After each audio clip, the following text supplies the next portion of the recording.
bringing attention to the destruction of the 3 World Trade Center towers in New York City on September 11th, 2001, and a whole lot more. This is 9/11 Free Fall. Good evening, everyone. This is Andy Steele. Thanks again for listening. Tonight the guest is Vic Sadot. He is a singer-songwriter. He's written a number of songs about social issues, including 9/11 Truth. He joins me tonight to talk about artists and this issue, what they can do to get the word out about his own amazing life and career, not just as a singer-songwriter, but also as a journalist, too, apparently. So I'll be playing that interview for you in just a few minutes. First, though, I just want to go over the news really quick. We've been following the High-Rise Safety Initiative on this show for a number of months. The High-Rise Safety Initiative, if you're not aware, is an effort to put on the New York City ballot in November a measure to have the city investigate all high-rise building collapses beginning on September 11th, 2001. This would exclude the Twin Towers, but it would include World Trade Center Building 7, the building that is most surrounded in controversy and which NIST admitted to the free fall of for at least 100 feet when it went down in 6.5 seconds on 9/11. Building 7 was not hit by an airplane, as we talk about this building every week on this show. Well, the mayor, last week I read a news story in which he was calling the ballot measure inappropriate and insensitive, same kind of blah, blah, blah that comes from politicians when they're asked to comment on such matters related to 9/11 Truth. Well, now we have this from an NBC News affiliate. It says, de Blasio blasts 9/11 investigation ballot proposal. And I'm just going to read the first few paragraphs. It says, Mayor de Blasio says he plans to block a campaign to put a proposal on the November 4th ballot that would require his administration to reopen a probe into the collapse of 7 World Trade Center on 9/11. The mayor Thursday called the proposal insensitive and an inappropriate action after all the suffering on and after September 11th terrorist attacks. He says his administration will work with the city council to block the proposal. So not only is he condemning it, not only is he putting his whole phony outrage stamp on it, but he's actually going to actively work to block it. So I want you to let that sink in for a minute, because even people that I know that aren't really passionate about this issue, don't really question 9/11 or much about the world at all, have told me that this is crazy. Okay, that the mayor is willing to stand in the way of democracy to stop not even a new investigation into Building 7, but to even stop it from being put on the ballot. He doesn't even want it on the ballot. They're afraid that people might vote for it. So they're going to do everything they can to block it. And as people have told me, this looks very suspicious. This actually helps out our cause. The fact that the establishment, which Mr. de Blasio represents, is so worried about democracy. They're so worried about a new investigation into Building 7 that they're willing to do the work, whatever that involves, to keep it from even getting on the ballot. All right, even if you don't question 9/11, even if you don't question the obvious controlled demolition of Building 7 on 9/11, this should still make you pause. This should still make you wonder what kind of a country we live in. All right, what we're going to do is what we do every week. We're going to take 10 seconds of silence to remember the victims of 9/11 and their families and all the people who died in the wars that followed 9/11. We're going to do that starting now.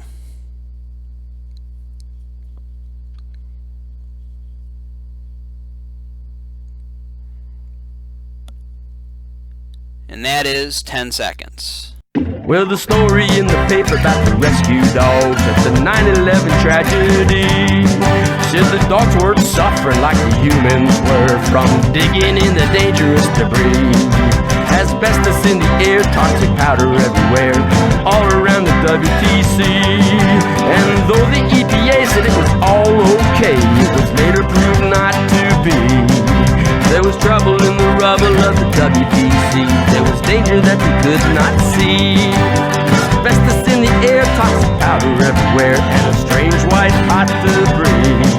There was trouble in the rubble of the WTC. Pools of molten steel burned brilliantly. And in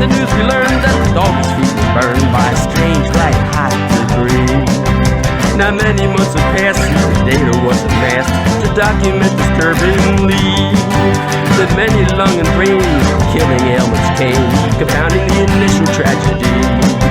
While humans worked for months at the crime scene site, dogs were mostly there for days. But all of them dug in the deadly dust and breathed in the toxic haze. There was trouble in the rubble of the WTC. There was danger that they could not see. Vic Sadot is a singer-songwriter. He graduated in political science from the University of Delaware during the anti-war movement in 1969 in Washington, D.C., where he also co-founded the Washington, D.C. Teachers Union Peace Committee with Eric Martel. He interviewed his folk singer hero, Phil Ochs, in May of 1973. Vic broke the Phil Ochs FBI file story on the cover of Broadside magazine in 1982.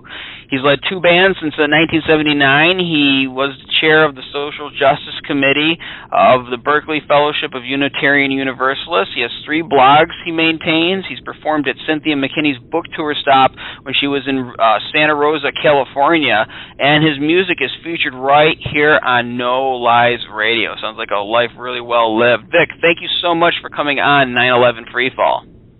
Thank you for having me, Andy. It's great to be on 9/11 Freefall because I'm a listener too, and I'm just amazed at the guests you're getting. I appreciate being in that company.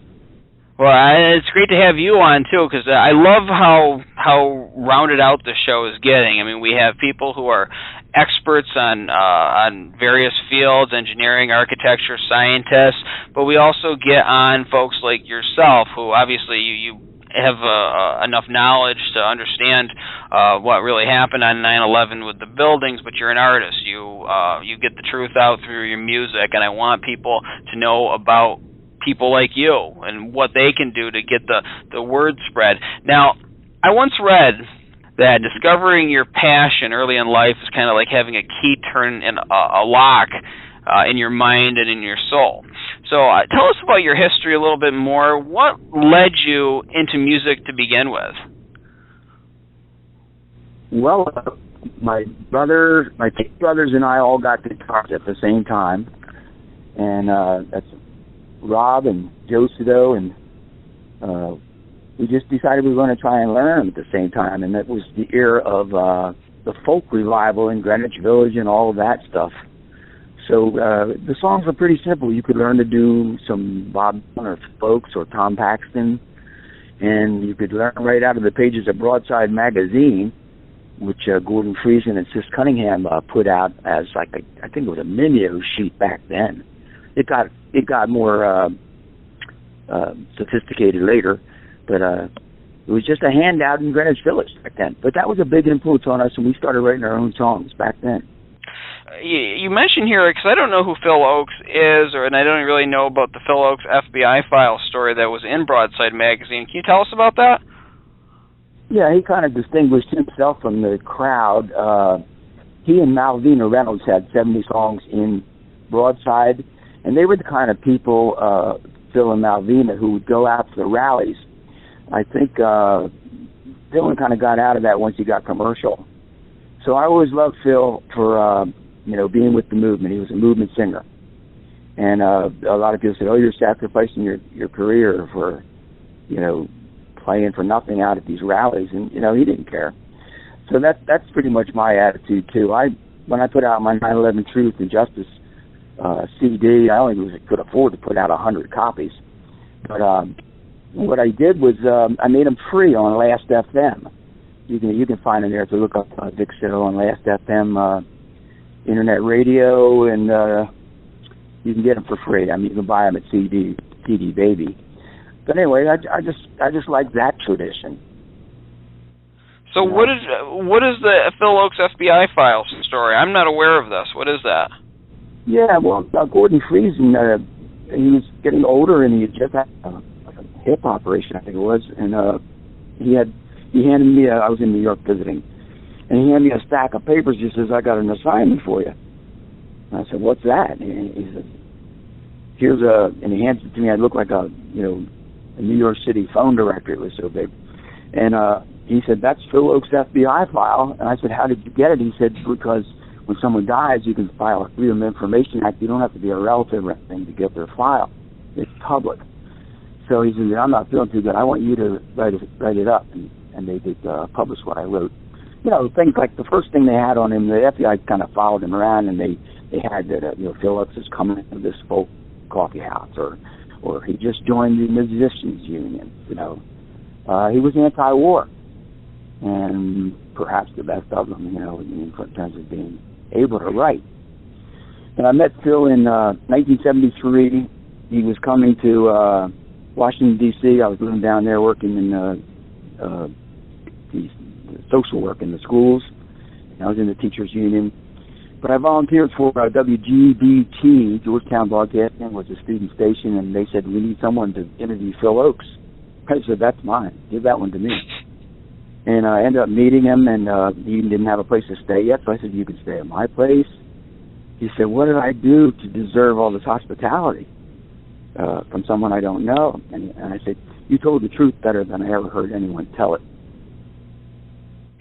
What's funny is that it is kind of like a brotherhood. It's like when you're in a movement or involved in speaking the truth about a certain issue, like we are with 9/11 Truth, it's like you instantly have something in common with people, and so folks are willing to bend over backwards and help you out when you need it in pursuit of that cause. I mean, people in 9/11 Truth give their apartments, give their like a room, at their place for somebody to stay.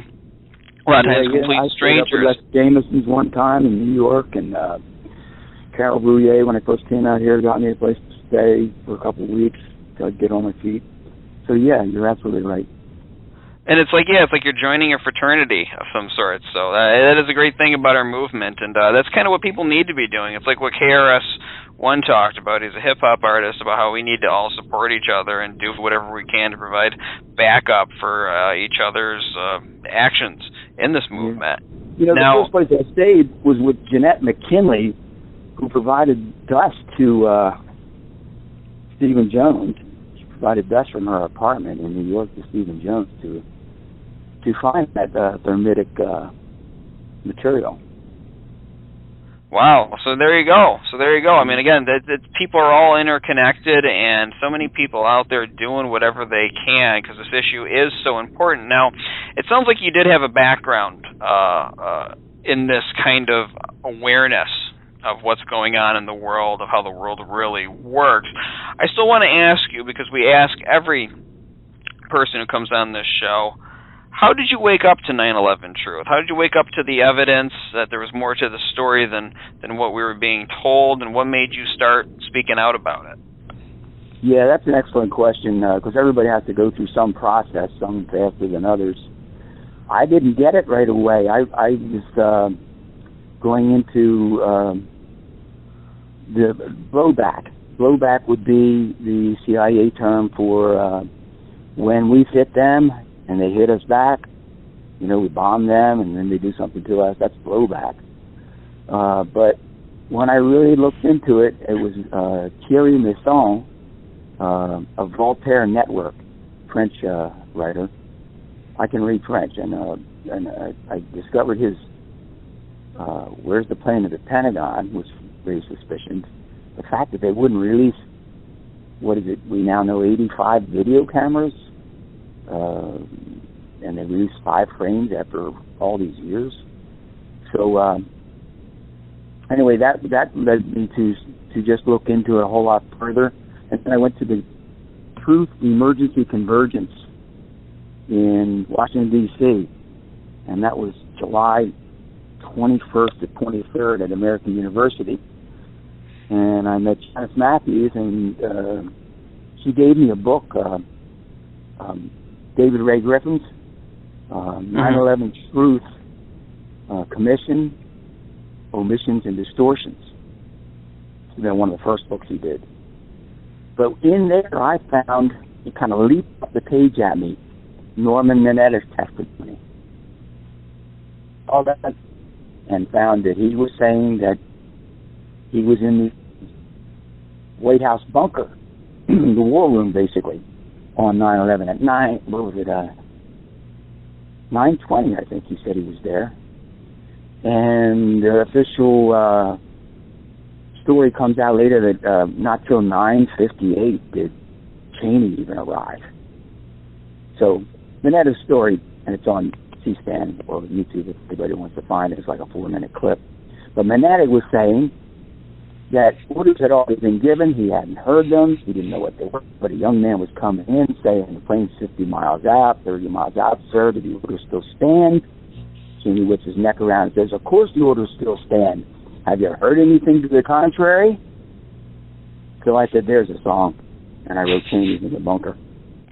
Right, that's a really good song, too. And it's one of those, I think it should be something considered one of those historical songs. Like you hear those old folk songs about wars that were fought, about things like at the Alamo. I think even though it's a protest song, it should be a good one for illustrating what was going on that morning. And that's what a lot of these artistic works serve as, if for no other thing. Other than a protest, it's also a documentation of history through the eyes of artists. That's why I love, like I said, bringing artists onto this show. Because you get that view, and it's beyond just the technical stuff. It's beyond just the historical narratives. It's seeing the world through another kind of eye, different, more interpretive kind of lens, I guess, that you see in picture paintings, but also in music too. Because the kind of music you create as the backdrop for the story lends to the message you're giving too. What kind of feeling you give to the words in the song. So that is it's just fascinating, kind of how the human mind works and how it interprets reality. In songs, you can actually put through an emotional level of it, with what you're trying to say, or subtleties can be done through songs. Like that's one of the problems with emails. People don't hear or see the eyes, or they don't get the emotion of what someone's saying. They get it wrong sometimes. But with a song, you can really you can put something across that you got to. It's like boiling something down into 3 to 7 minute framework of song or something like that, and you try to gather what you read and put it into some kind of thing that works for people. And at the same conference, I met David Schlesinger. And he said, I know this guy, William Rodriguez. He said, I said, oh, the janitor he's not going along with this official story. And he said, yeah. He said, you should write a song about him. I said, well, I'm only a little familiar with that. He said, well, here's his phone number. Interview him, and then write the song. And that's what I did. I called him up, and I talked to Willie for about, an hour or 2 hours, whatever it was. And wrote the ballad of William Rodriguez. Got some great guitarists and we'll work on that. And it's got like a kind of Delta blues thing to it that we put on that one. The way the guy's playing the guitar at the end sounds like a siren going off, Right, and the song is the Ballad of William Rodriguez, if I got my list right here. And I listened to that yesterday. He's got it on his website.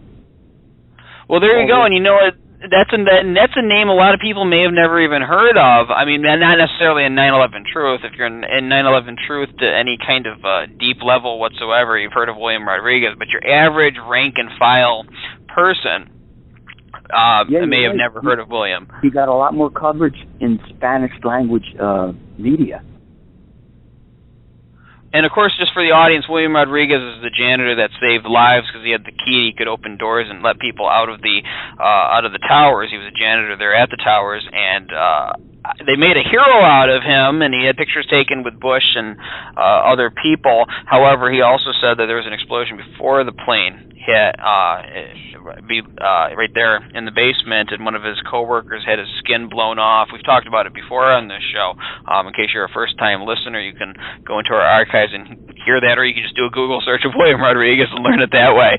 But it kind of, I think of like the Ballad of Ira Hayes, the Johnny Cash song, where he talks about an Indian a Native American Indian who served his country in war and then was kind of neglected afterwards and became an alcoholic. And so when you have a ballad of somebody, some name that you never heard of, you wonder, well, why are they making a song about this person? He must be interesting for somebody to write a song about him. And then you listen to the song, you listen even more closely to the lyrics as you hear the song, and most people will because they want to know, who is this person? And then you learn about the issue that this person becomes representative of. It was really scary to put out a song in 2005 that said demolition bombings in the lyrics. Those demolition bombings. I thought, man, you're going to say that? Or this could be, I don't know. Got to say it. Right, and that's the first step for a lot of people who to start acknowledging it. And I'm talking about this issue beyond whispers or just privately with friends, where you're talking about it publicly. It's especially frightening when you see what they've been able to do with that story, with the 9/11 myth, with the religious status of it, with this museum. Les Jameson, we just published in 9/11 Truth, Northern California 9/11 Truth Alliance has sf911truth.org is our website. We just published Les Jameson's article on the new museum. So they're trying to sanctify this lie, basically. We're all supposed to remember what never happened, and be sad about it in that way, so that they can use it to have repressive laws and wars, occupations, and use of torture and their rendition and all of that. No, if that's a lie, none of that stuff is justified. And that's the big mistake of the anti-war movement. I just wrote an article, a review of Kevin Ryan's new book, Another 19, investigating legitimate 9/11 suspects. And that's a Truth Troubadour Blogspot, if you want to check that out. Right, that's your webpage, truthtroubadour.blogspot.com, and I want to make sure we get that in there. And I'm also going to have it linked for people who may not remember websites very well. That'll be up at 911freefall.com and in the archives with this show. But the memorial, I was down there handing out the pamphlets. CNN got all upset, or Jake Tapper, I think his name is, had a whole segment on that, and they're upset because we're challenging the official lie. And I think it's really funny, and I alluded to it on a show at one point, about how they made a big deal of the fact that there's a gift shop at the memorial, that because they're selling a hoodie with the Twin Towers on them, that's somehow exploiting the tragedy, overlooking the fact that the tragedy is way more exploited by the fact that they're using this obvious and provable lie about what happened to the Twin Towers, when the science proves it was controlled demolition. They're using this to sell wars and loss of civil liberties. That's the real exploitation, to attack people that talk about very provable universal laws of physics because they're telling the truth, because it challenges the political agenda. The whole war on terror is a lie. And there's a lot more to be known, like they say, going down into that rabbit hole. But if people start building 7, they're going to keep on questioning. Questioning is healthy and contagious. And that's why I focus so much on 9/11. I think the audience is probably sick of hearing me say this, but it really is the gateway truth. And so when you wake people up to this obvious controlled demolition of Building 7 and all the science that proves it, then they start looking down other rabbit holes, and then that's how we can come to an understanding of what's happening in the world, and that science is universal, regardless of what side you stand on the political spectrum, regardless of what your background is, race, sex, whatever. Newton's law still applies in those cases. Now, one of your songs, too, and I'm going to make sure that we play it here on the show, either before the interview or sometime after it. But one of your songs is Trouble in the Rubble. And that, I think, is even most applicable to what this show focuses on with the science of the building destructions in New York. Can you talk about Trouble in the Rubble? What's the backstory on that song? Yeah, I was reading an article in the Washington Post in 2007, and it was by Amy Westfelt, an AP writer, so it was picked up all over the place. And it was about the dogs having their feet burned by this strange white-hot debris, is what she called it, white-hot debris. The article asked what would cause it to happen.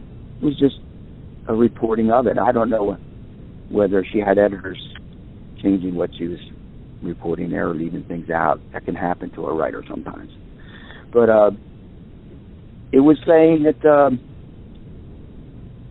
fires were burning for like a couple of months after that, and the guys were having their boots melted, and you have to get a lot more boots. Plus, that was very toxic. We know that part of the story, too. And that's in Trouble in the Rubble, about how the firemen and the rescue workers were sent in there, and whoever did this crime knew it was going to be toxic like that and sacrificed those people's lives. It was irresponsible to just come out and blatantly say that this is safe when you really don't know. And you know, again, I try to stick to what I can prove and what I accuse and all of that. However, I said this a few weeks ago. It seemed like they were so interested in trying to, or beyond interested, it seems like they were so excited to tell everybody about how we need to be afraid now, about how the world's changed, about how we need to go to... We've got a guy right here in California, David Chandler, who's he got missed to actually have to change and admit free fall. You know, that you're talking about, and that show's named about this near free fall, basically. I think they left it in little resistance or something, but it was just the amazing speed of the fall of those buildings, or I call it disintegration myself. Right. It was well, the building 7 is free fall. It was free fall. The building itself took 6.5 seconds roughly to fall down. It was 8 stories worth of free fall, 105 feet. So no, I mean it's not even close to free fall. For those 8 stories, it was free fall. But my point is this: is that they wanted to use the negative effects of 9/11, the fear and the terror, to try to scare everybody into accepting an agenda, but they also wanted to get life back to normal at the scene and get everybody walking around there again, going to work again, shopping, doing all of that. So it's like, be afraid, be afraid, be afraid, but it's safe. Go down there, don't worry about it. Let's get the rubble out of here. Let's move on with life. We gotta move on, except when we're afraid, though. We gotta move on physically, but mentally, you better remember the 9/11 happened, and go along with what we need. We need you to go along with for the next 100 years or so, however long we want to milk this. Now, another thing people say a lot to us when we're as 9/11 truth activists is, you'll never know the story; it'll never come out. You know, that over these years, so much information has come out. It's just unbelievable, unbelievable. The holes in the story, the no response, no military response to these attacks, and then no consequences for the people that failed. And then you've got the nanothermite particles found by Niels Harrit and Steve Jones and that team of scientists, and it was peer reviewed, published. Again, in an Open Chemical Journal, was it? I think, yeah. Yeah, I mean, the evidence is there. The story has come out. It was some kind of a controlled demolition. The exact details of how it worked and the exact people, how it was implemented, still remain in mystery. But when people say it won't come out, the question, what they're actually saying is, it will never be acknowledged. It won't be put on the front pages of the newspaper. Yeah, I say that's up to the audience, but...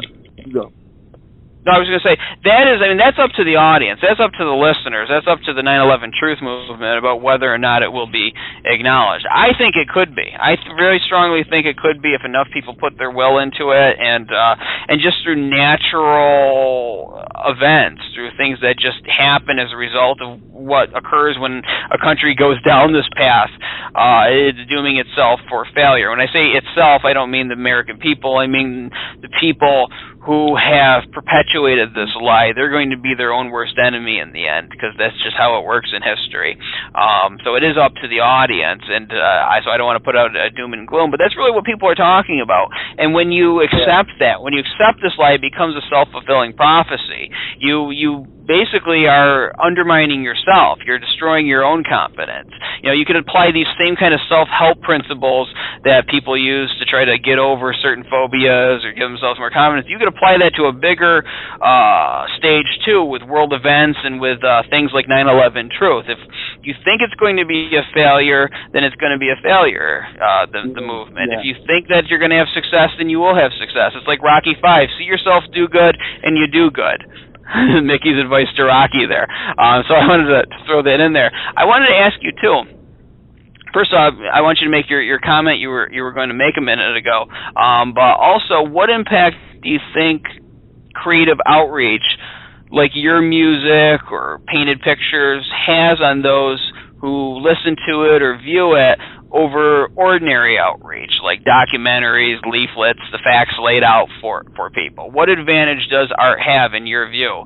Well, the idea we were talking about earlier about how one question leads to another, if a song can open up a person's mind and get them to get rid of this, that's a conspiracy theory, let's shut down our brain, then get past that, then you've really done something, And reading, encouraging people to read. We've got great scholars in this movement. When I got done reading Crossing the Rubicon by Michael Rupert, rest his soul, I wrote Blowback or Bloody Treason, because I had come to the conclusion that it was bloody treason, and I had come to the conclusion that people that were still hung up on the concept of blowback were vulnerable to the idea that there should be back on the Muslims, who had nothing to do with this. Blowback is back. Is a murderous position to take on 9/11 because it justifies 9/11. If you could justify anything like that happening, how did they find out these 19 names? They found something in an airport, I think. Right, and so I'm curious because blowback is kind of what, as far as the establishment lets you go with questioning the official narrative, saying, well, it's our foreign policies, and then you can kind of open it up for debate, but you're still within the box of the official story, and that's okay. Society lets you go there, because again, our government's sort of like being class president. You're not really, and this is my opinion, obviously, but you're really not allowed to go beyond certain limits. Just like class president can't say that you can't have homework anymore, or say that we're not going to have school on Fridays anymore. Now, I'm curious though, because you're coming from this background, obviously, of people who questioned the establishment, people who were anti-war, people who didn't mind rattling cages. When you started to wake up to this, you read Dr. Griffin's books. Mm-hmm. How did your peers respond? Did you find any kind of pushback from your circles? Did other people accept it? What is your situation in your social life and your professional life as a result of your content? My experience was pretty close to what Dave Hooper has in his new film about how people, try to belittle you or just shut it down. They didn't want to hear it. It was like Fran Sure is another one who's done, and Ken Jenkins have written about psychological impediments to even considering that they call it cognitive dissonance. It's just how uncomfortable it is to even consider that these people could be that evil. Most people are not. Most people are kind. They can't imagine anyone being that ruthless. To use a false flag event, the way April Gallup talks about it, she says that's criminal, and that's unpatriotic. That's using your own people to another end, just sacrificing them, even people that are loyal and in the military. In the case of the people in the Pentagon who were trying to find the missing 3.2 million, who was it? It was the naval section for, finding out what was going on with the budget and the missing millions that were announced by Rumsfeld on the 10th of September of 2001. It's just interesting to me. It's a fascinating phenomenon because we've had people on the show to talk about left gatekeepers. I don't even like to say that term, though, because then that makes it almost seem like political. But people who would not have liked George Bush even if he cured cancer. I used to say in my more mainline conservative days. But those kind of people who immediately get hostile when you start talking about physics and common sense. And so it's an interesting phenomenon, and I don't quite get it. I don't understand why certain folks don't go there. Amy Goodman gets brought up a lot. Noam Chomsky would be a reason. Foundation grants. I mean, those are wealthy, multi-millionaire people have set up these foundations, and they want to preserve their privilege and extend it even. The way that these levels and differences have gone the last 40 years in this country is another big problem. I mean, there's the 1% and the 99%, as we found out from the Occupy Wall Street. You know, one thing I'd like to promote is the Northern California 9/11 Truth Alliance Film Festival on 9/11/14. And Dave, I just mentioned his film. Dave Hooper? Dave Hooper, yeah. Anatomy of a Great Deception. He's coming to be there with us. That's at the Grand Lake Theater, just an amazingly beautiful theater. And we have it every year because Alan Michon is a 9/11 Truth activist. And every year the group picks films to show. And we fight about it, and we end up just saying, okay, we finally got through all that. Now let's do this. Here comes another one.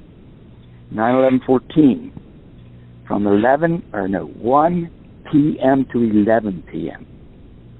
We're going to have the new Pearl Harbor by Massimo Mazzucco, September 11, the new Pearl Harbor. We're going to show about 3 hours of that nearly 5-hour movie. TWA Flight 800 is on the docket. People have some criticism of it, but what it shows is how painstakingly they reconstructed that airplane, and it was in pieces in the ocean. Nothing like that was done on 9/11.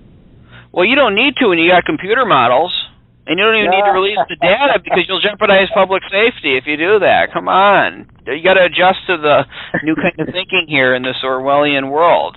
Computer models do trump real life and the scientific method. You got to get with the program here. You got it, Andy. You got it. We're going to show Robbie Martin's American Anthrax on he's come.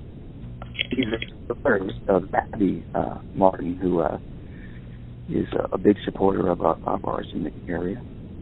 And we always have Project Centered, Mickey Huff and Peter Phillips there. And they have a lot of people have booths outside in the lobby, like Bonnie Faulkner, who does Guns and Butter radio show on Pacifica. And No Lies Radio live streams it. People that can't make it to our event can watch it live. They can watch the movies. They can purchase the archive and watch it for a couple of weeks after that. We got all that coming through. Alan Reeves is there. No Lies Radio. I don't know. He's in 60 countries sometimes there. So if we promote it well, we'll reach a worldwide audience. Well, there you go, folks, and you're hearing it here on this show. And I was thinking while you were saying this that I'll promote it and talk about it.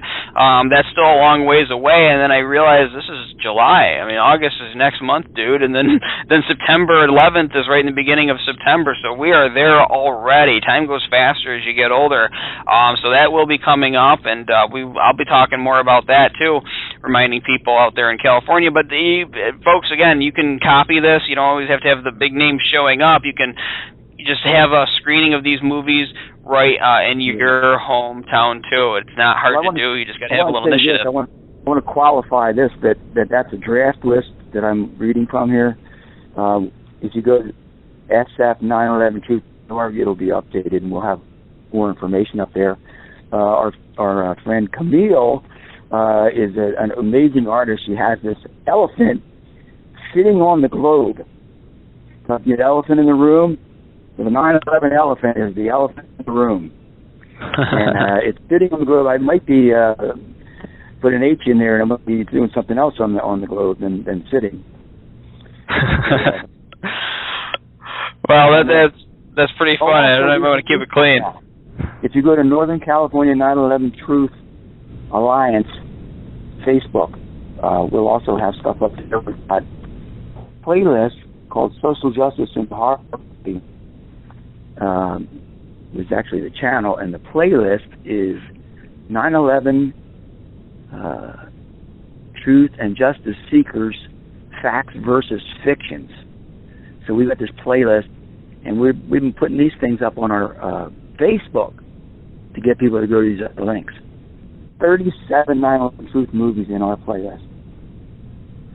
Very cool. So folks need to check that out. We'll get that linked up at the web page too. Now, I want to know, just in your background or in your circles, because we were talking about this, we talked about the mainstream foundation. What has been the response of peers to your music?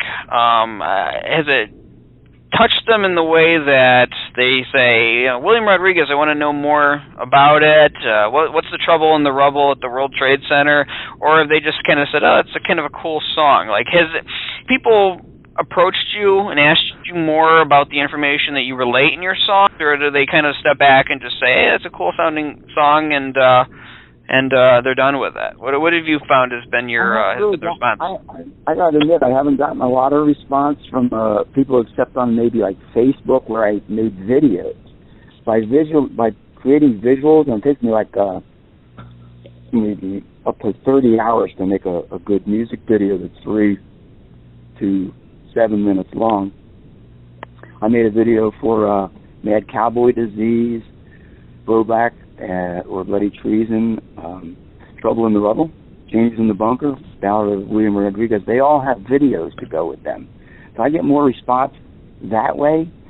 But I'll tell you, when I put out the CD, I got no response. I couldn't get it on Pacifica, KPFA. I went down there and tried to get in the door, and they didn't want to hear it. The only people I got anywhere with were, of course, No Lies Radio. And then Project Center had me on there to sing a couple songs live. And one guy, I don't want to mention his name because he's still not that cool to be 9/11 Truth person on the radio. So one guy got me on when he was substituting and let me have an interview for about a half an hour. But other than that, I felt more ignored than noticed for any of these songs. I've never done a concert except my at my fellowship here. I did release there to about 50 people, but I've never done a 9/11 Truth concert. So there's not really that big support. I think 9/11 Truth movement is more intellectual, more concerned about not appearing to be wacky or trendy or self-promoting or any of that, which is all good. But there's a place for the culture that I think the 9/11 Truth movement needs to recognize. And I think there's some shows that I should be on and I haven't been on. So let's just leave it at that. And there was no review of that CD. It came out on 9/11/11, the 10th anniversary, and not one single review. So maybe it's a sleeper. Maybe its time hasn't come yet. Well, and maybe not. Maybe a lot of times people's work is not even recognized until long after they're dead. I don't want to put that thought out there that you have to wait for that. But I think I don't. It's quite a legacy. It's a legacy thing, yeah.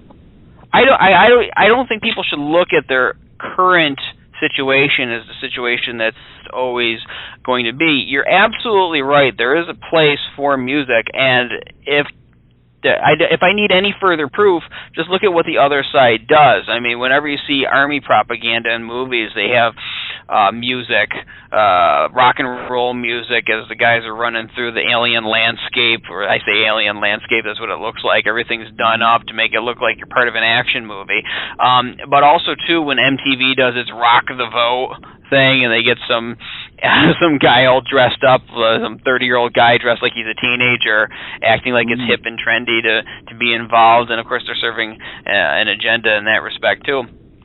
But music makes the movement cool, and art makes the movement cool. All right, it brings issues like this, the science. I mean, sometimes even if you're talking about the biggest mass murder in U.S. history and the fact that the government and the media are lying about it, I mean, that's a pretty exciting subject, but sometimes it can get a little bit dry if you're just talking about physics and acceleration and condition of the metal at the World Trade Center. You might be interested, you might be passionate and care, but the human attention span can only go, and I don't know what the number is off the top of my head, but it can only be kept for a certain amount of time. So even when you're watching, like, let's say, a documentary, your mind might start to wander a little bit. But music has a way of keeping your attention focused. And the fact that, like I said, it makes it cool. It makes it something that people want to be a part of. All right, because there's kind of a party atmosphere around musicians and around places where bands play. Oftentimes there's beautiful women there. Men want to be associated with that scene and flock to it. And so you make it more mainstream the more you appeal to culture, to pop culture. And when you talk about intellectual does not just apply to left brain type of people. It applies to creative people as well. And there's a lot of truth that comes out in art. We need each other. We need I couldn't write these songs without these guys, doing this research and sticking their necks out and writing and saying what's going on. Exactly. So yeah, there is absolutely a place for you, and I think that your work will be recognized. The sooner the better, but I think at some point people are going to look at this period in history is one of the most important ones.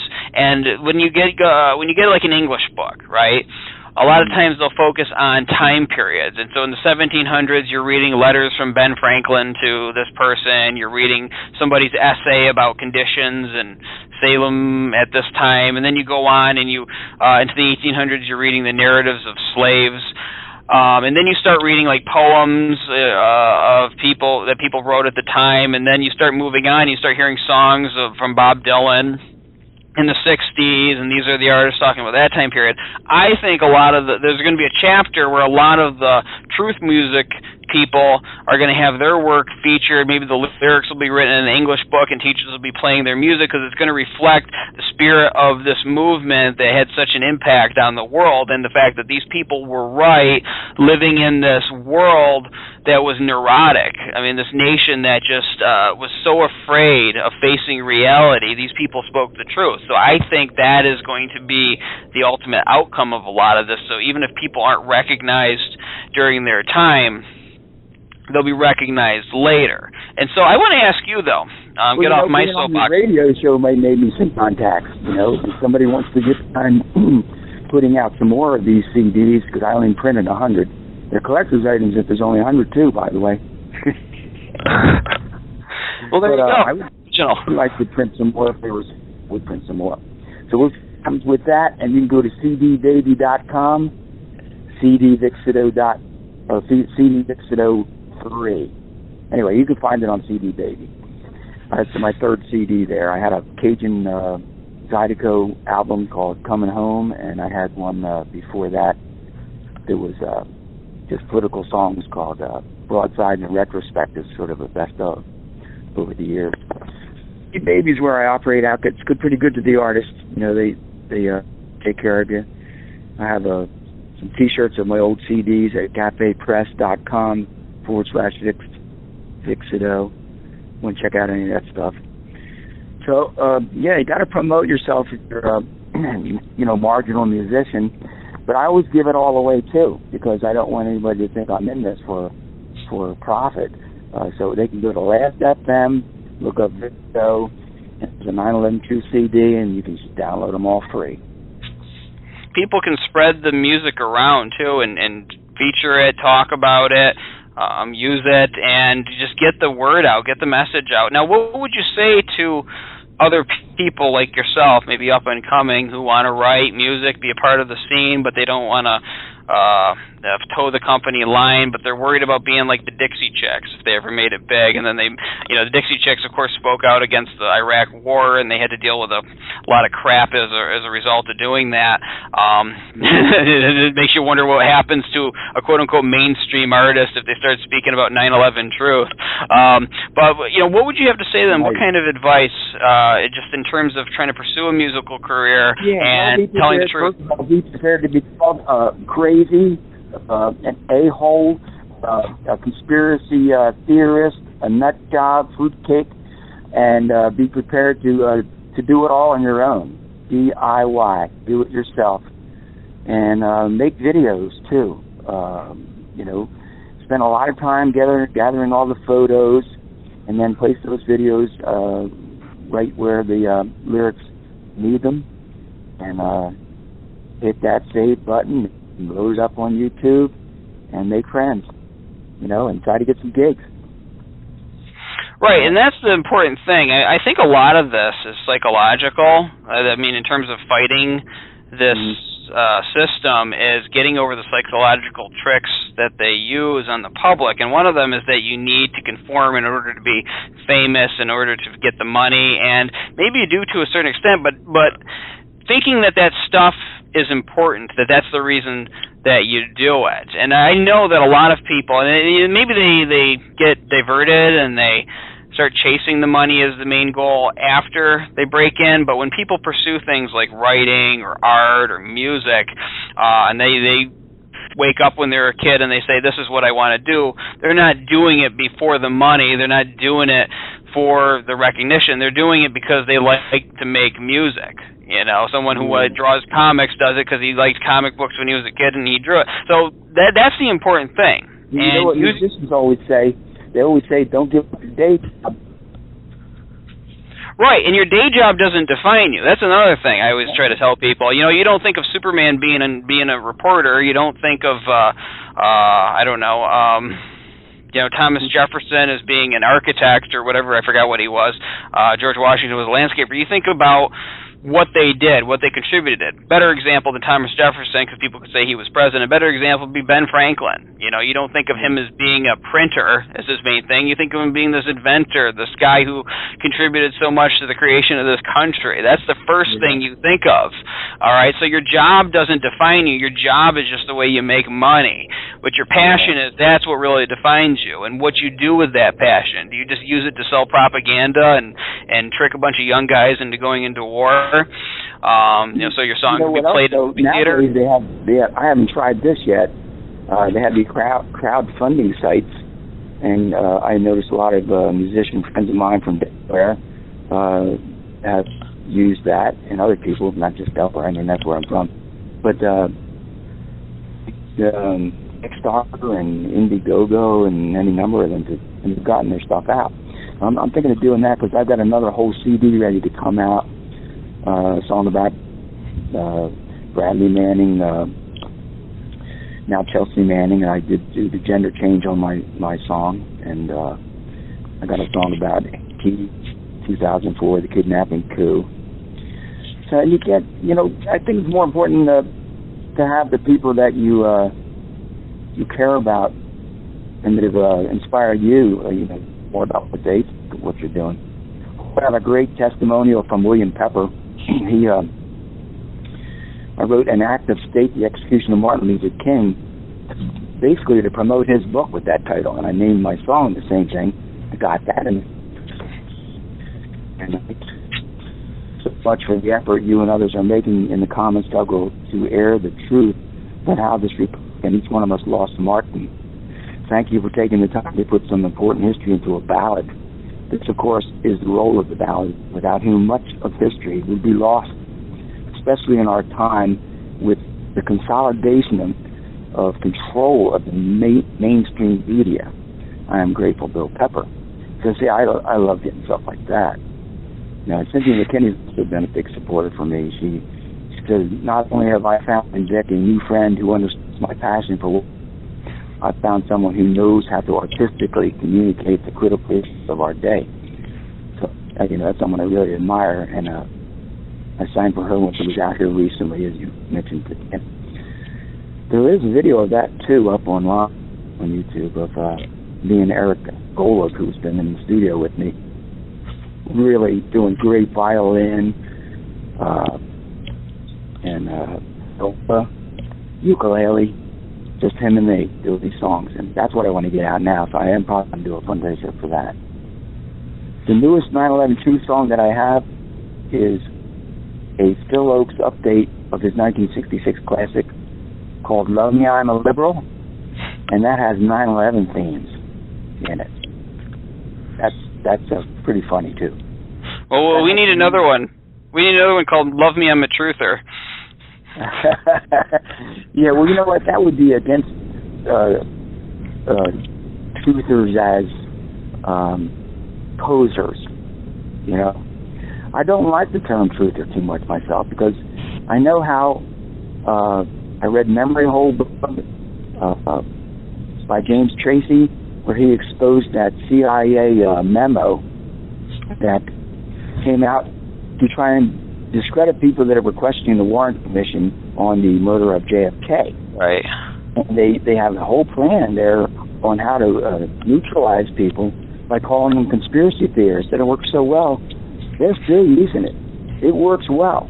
And that's what we got to get around. If we use their language, we have to fight their language. It's not the Defense Department. It used to be called the War Department. It's not the Patriot Act. It's the Patriot Repression Act. So wherever they use this kind of language, we have to say, no, we are truth seekers, and there's nothing wrong with being a truth seeker. So don't call me a truther. That's my position. I know people that sexually embrace it, but I don't. Well, I just think it's interesting, and it really says something about this time in history where the word truth is used in a slur against people who are simply, especially just wanting a simple investigation of the biggest mass murder in U.S. history. I mean, that's really what it boils down to at the simplest level.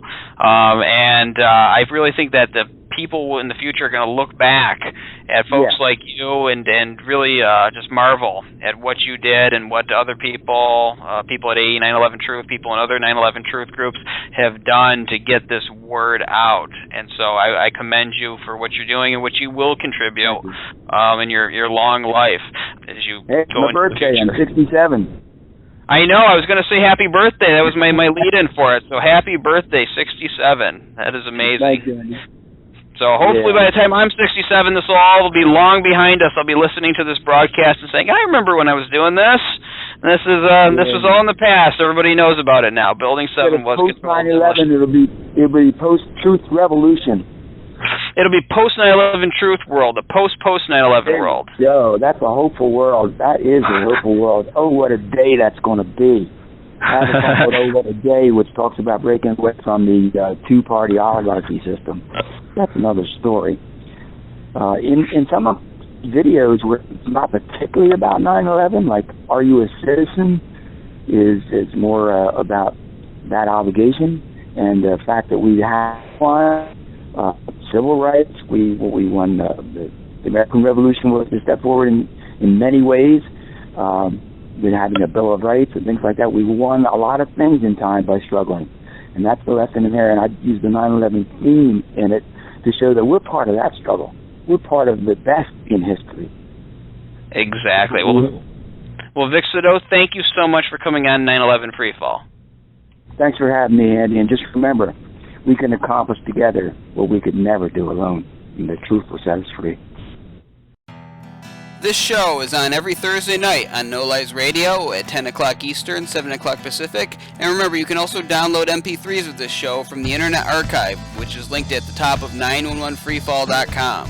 This is Andy Steele saying have a great week and good luck.